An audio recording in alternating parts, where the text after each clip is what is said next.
ao meionews.com, o portal nacional do Grupo Meio, que traz em destaque o ministro Flávio Dino, afirmou hoje que o Brasil está diante de uma pandemia de incêndios florestais. Ele determinou, inclusive, um aumento do efetivo para o combate aos incêndios. E deu um prazo, Alessio, a informação no meionews.com. É isso, Ananias. Deu um prazo de até 5 dias para que esse novo efetivo aumentado agora possa ajudar a conter as chamas. Ele que já classificou como criminoso muitos desses focos de incêndio. Tudo bem que há aí esse aumento por conta das temperaturas, mas que também há crime acontecendo, há pessoas que realmente estão colocando fogo, estão ateando fogo em muitas zonas de mata. E o ministro Flávio Dino faz esse aumento do efetivo justamente para fiscalizar e prevenir ou coibir ações criminosas como essas. O ministro cita que não é possível normalizar uma situação absurda, onde 60% do país, pelo menos, talvez até mais do que isso, está neste momento sob os efeitos diretos do fogo, dos incêndios. Francis Teixeira. Inclusive, Ananias, agora no início da noite, o governador Rafael Fonteles, junto com o secretário de Meio Ambiente, Daniel Oliveira, publicaram uma portaria instalando uma sala de situação para combater os incêndios também no estado do Piauí. Então, é uma problemática que se difunde em todo o país. No Nordeste, eu acabei de citar o caso piauiense, no Norte é a maior crise climática da história, então há necessidade sim do aumento do efetivo. Na semana passada, o governo federal já havia aprovado um incremento nos brigadistas em todo o país e agora, com essa cobrança do ministro Flávio Dino, a expectativa é que essa atenção aumente ainda mais. Importante lembrar que a declaração foi dada durante uma audiência de conciliação no Supremo Tribunal Federal, onde o ministro, junto com membros do governo, discutiram ações para o enfrentamento desta situação grave. Não é a primeira vez e chama a atenção, Cíntia, que Flávio Dino intervém e aponta uma posição que o governo precisa tomar para enfrentar problemas, dessa vez a questão das queimadas.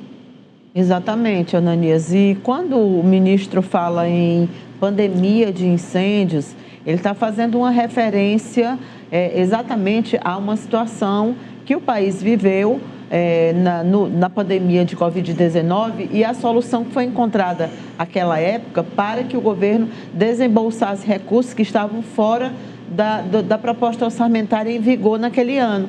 Foi necessário criar aquele orçamento de guerra na época, sim, que era um dinheiro que poderia ser gasto na pandemia e que estava fora desse custo que depois precisa bater lá com o planejamento que o governo tem. Eu acho que a própria menção que o ministro faz aí, essa pandemia de incêndios, já é alguma referência.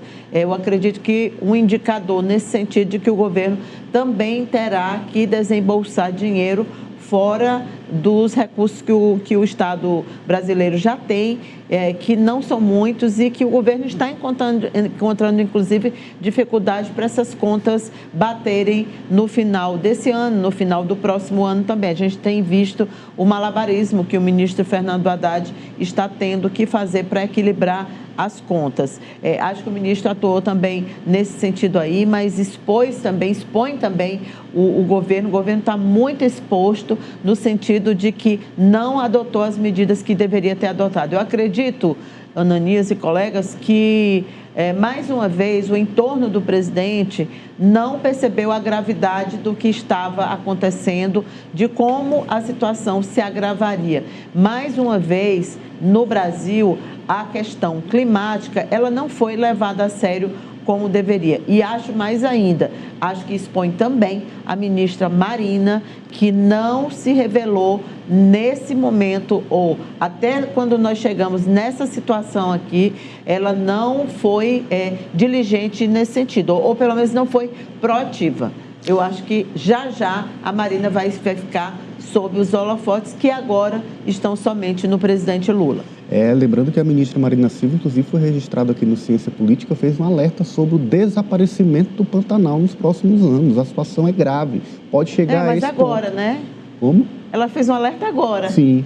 Agora aqui. Sim, diante desse avanço das queimadas, né? Osmando. Ananias, eu acho que essa manifestação do ministro Flávio Dino hoje, durante uma audiência no Supremo Tribunal Federal, ela contrasta literalmente com o descaso, a omissão e a indiferença do Congresso Nacional em relação a esse problema. A Cíntia levanta a questão de provável omissão ou descaso do governo. Eu diria que há uma falta de coordenação, uma gravidade, um problema na gravidade deste que está acontecendo no Brasil, nunca visto na história. Nós tivemos a seca de 1877, 79, que matou entre 400 e 500 mil pessoas, mas nunca tinha havido no Brasil, na dimensão territorial em que está fixado o problema, uma gravidade tão exacerbada. E me parece que falta um comando, uma coordenação, que eu acho que o ministro Flávio Dino enxerga também isso aí. Mas eu me refiro à omissão, o descaso e a indiferença do Congresso Nacional em relação a tudo isso que está acontecendo relativamente a essa questão climática. Vejam só uma coisa. Enquanto eles estão preocupados em fazer anistia para quem atentou contra a democracia brasileira, que vandalizou a sede dos três poderes, colocou carro-tanque para explodir às vésperas do Natal no aeroporto de Brasília, tenta hoje a Câmara dos Deputados fazer a anistia de quem ainda nem foi julgado pelo Supremo Tribunal Federal, enquanto se tenta, por exemplo, processo de impeachment, já são 51 processos de impeachment só no Senado Federal contra o Alexandre Padilha. Enquanto isso, em relação às questões climáticas, dos 21 bilhões de reais empenhados de emendas individuais de deputados e senadores, estou falando de 221 bilhões empenhados. Apenas 236 mil reais, 236 mil reais, menos de 1% foram encaminhados para as ações de prevenção e controle de incêndios florestais nas áreas federais de preservação, e isso é realmente chocante, e isso mostra que nós temos um Congresso literalmente apartado do Brasil, apartado das necessidades coletivas. Como é grave, há, portanto, a necessidade de ações do Supremo, do Congresso e do próprio governo. A gente vai falar para você agora de deflação. Os preços caíram. O Índice Nacional de Preço ao Consumidor Amplo, IPCA,